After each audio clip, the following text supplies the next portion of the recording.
If you are into a leadership position or want to be a person who would lead a team, or if your decisions affect number of people, then what I am going to speak in next few minutes, please try to see that whether you have made attempts to develop that skill or not.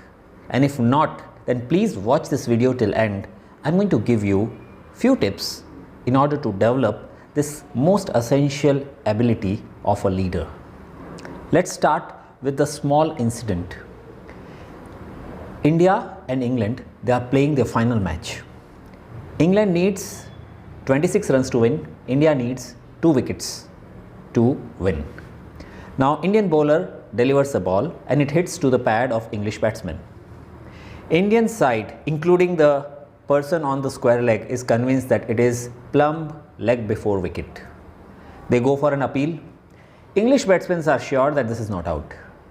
Umpire finds it too close. He refers it to the third umpire, and the third umpire, after looking at frame by frame images, finds it too close, gives the benefit of doubt to the English batsman, and the decision is not out.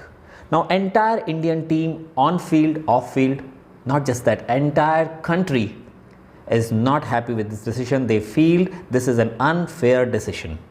While entire English side and England, people in England feel that this was a good decision. Same decision, different perception.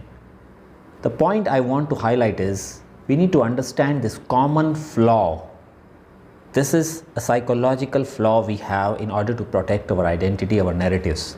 That while it's okay to believe what we see, what we need to carefully understand is that we tend to see what we believe. What we need to carefully understand is that we tend to see what we believe. We want to make things fit into our strong narrative. Anything which is in alignment to my story is a good thing for me. Anything which challenges my present narrative and story is not good thing for me. That's the natural human conditioning. A human being is naturally aligned to this. This is called, in psychology, this is called confirmation bias. I love people who confirm to my views, my opinion, and I usually do not like people who challenge my existing views. Now, good leaders needs to overcome this bottleneck of human psyche. As a leader, do you challenge your narrative? Do you have the ability to read the perception as it is without cluttering it with your pre-existing biases? Or are you too eager to fit everything into your narrative and become a very decisive leader? While strongly agreeing with our own narrative may make us very decisive, but the major flaw it brings is we get away from the reality. And once your perception is cluttered, everything thereafter will not be correct. That means your decision will be built over the perception which is not correct, and that may affect so many people. In short term, it may keep you happy. In long term, it will bite you back.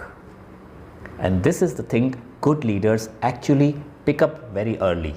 So if you are in leadership position or want to become a leader in future, then please see that you challenge your views. You do not clutter your perception. You remember this fact that your reality is not the reality. There is always a gap between our reality and the reality as such. And we need to make a conscious attempt to keep this difference less and less. There will always be some difference, but if you are a good leader, you will check so that your decisions are not cluttered. They are based on facts and they are not based on imaginary stories. Very, very important. A group of Modi fans tend to believe everything Modi does is good, everything government does is fine. Whereas we all know it will never be the case that any person or entity makes a decision and they are always right. There will be some flaws. They may not be malified decisions, but there will be mistakes. Similarly, all anti-Modi brigade may believe that anything Modi does is evil. That's also not correct. What we need to understand as matured citizens of this country, that our allegiance is to country and therefore we must see things as they are. and not as we want to see. So if there is something which we need to challenge from the government, we must question it. And if we find opposition to simply beating their drum, simply making an issue out of nothing, we need to disregard that. That's important. That's important for leadership. That's important actually for every person to learn. Once you cross the age of 23-24, you get mature prefrontal cortex, the part of brain which is the most advanced thing in the world. This prefrontal cortex gives you the ability to be objective watcher.